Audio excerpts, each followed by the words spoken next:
So when we start the banter off, let's start the banter off with some good news here. All right. Jobs report came out, and you know what? We're really business goal orientated, self goal orientated here at AdSemble and the ADHERO podcast. And you know the jobs performance has been going up since last month, or actually 2 months ago. That's right. That's right. And not a big spike this last month, but 1.8 million jobs were added as the unemployment fell from 11.1 to now down to 10.2. And so the job gains were from the leisure and hospitality, local government, and retail, which is kind of like the previous months. And a lot of this information is coming from LinkedIn. Okay, so what that translates for everybody is, we know that 2020 is a year to forget.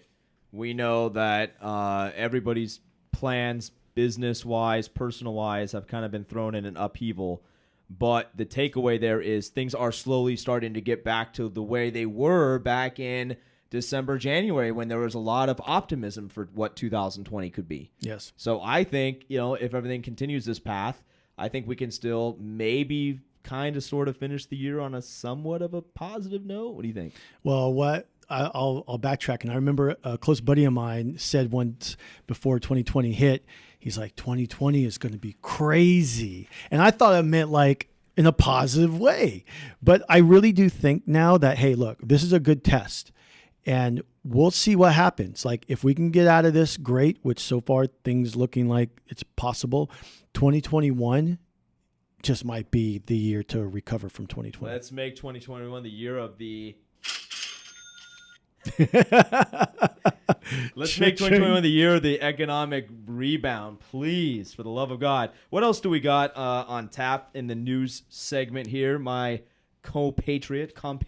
Well, you're going to like this one. So TikTok and WeChat may be banned in the United States come September 15th. All right, so check this out, everybody. We recorded an episode few episodes back here on season 2 entitled Don't Sleep on TikTok. I think that's right. What the episode was called. And literally the whole episode was some research we had done here as AdHeroes on your behalf to bring you some interesting stats and some insights that we were seeing happening on TikTok. And it's basically like blowing up as one of the fastest growing brand new social media platforms.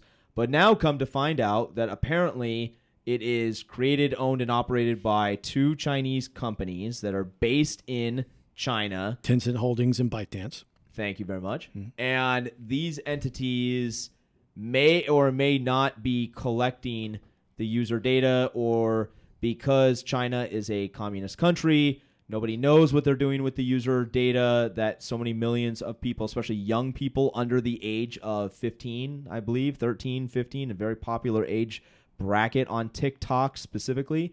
And so our president and the U.S. government administration, having concerns over what that could mean, has made this declaration that, hey, maybe we should just ban this thing along with this other program, WeChat, which is also very popular, and just not even have it accessible here in the United States. Gino, what's your personal take on that? So I'm finding out that one of the reasons is not just spying on the American public, but also the American government.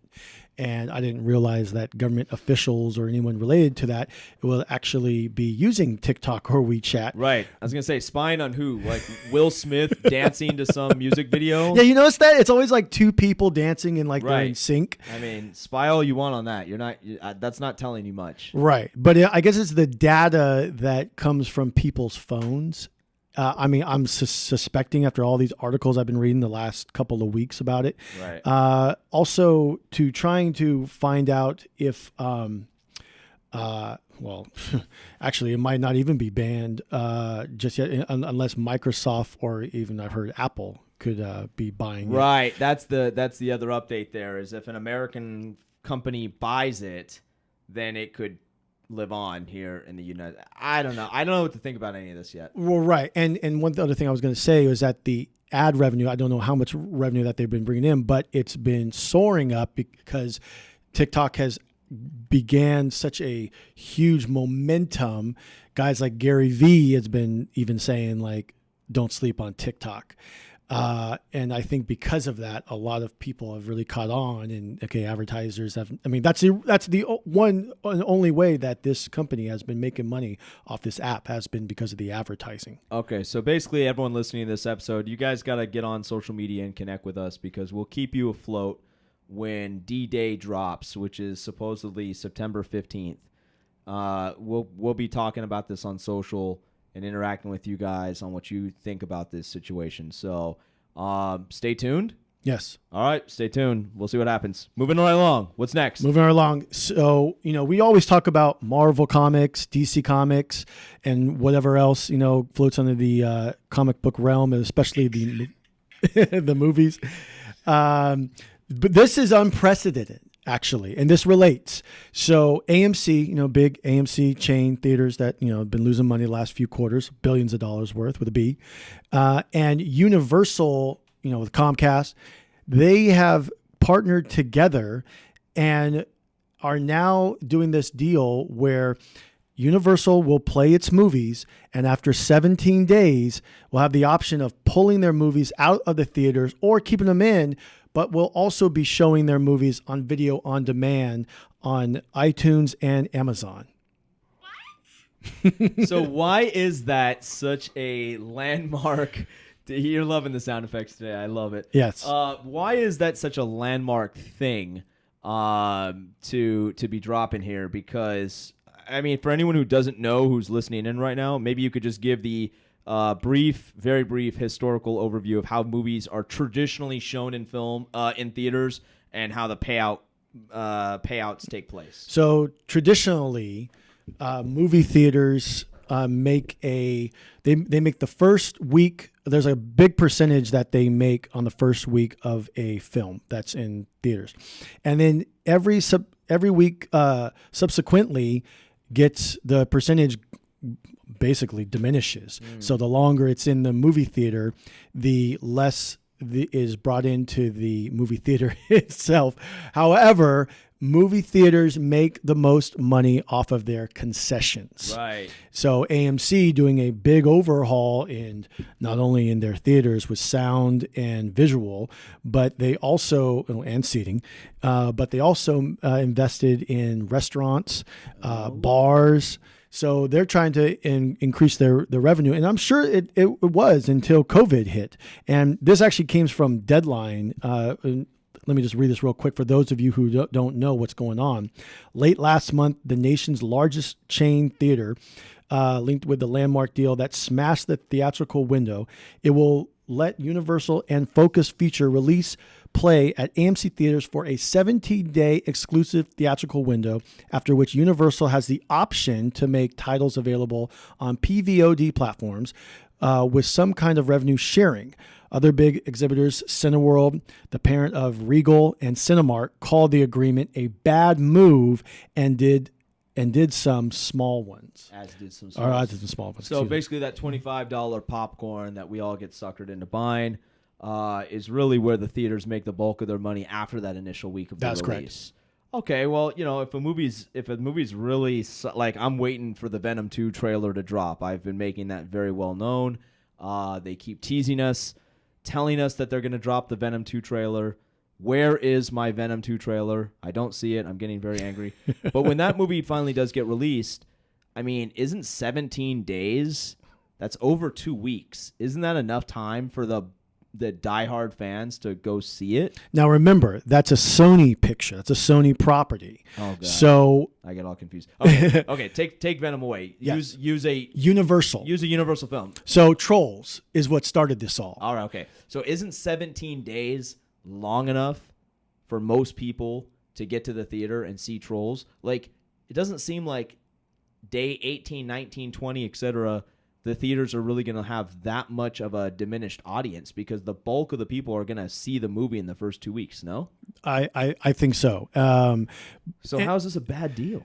Well, see, what happens is that all these other companies think it's a bad deal because blockbusters make their money off of the more they're in the theater. So like Avengers Endgame, brought in $2.3 billion. Avengers Infinity War, brought in over $1 billion, and then I think again going with the Black Panther, I think also brought in over. I got you. So Okay. so one of the reasons why we have these big theatrical releases and we're able to see the movies the way they are, these big blockbusters, is because of all the revenue coming in. So the studios make the bulk of their money off of these big blockbusters. They don't make a whole lot of money off of like the little obviously not the indie films because those are independent, but the smaller films. Okay.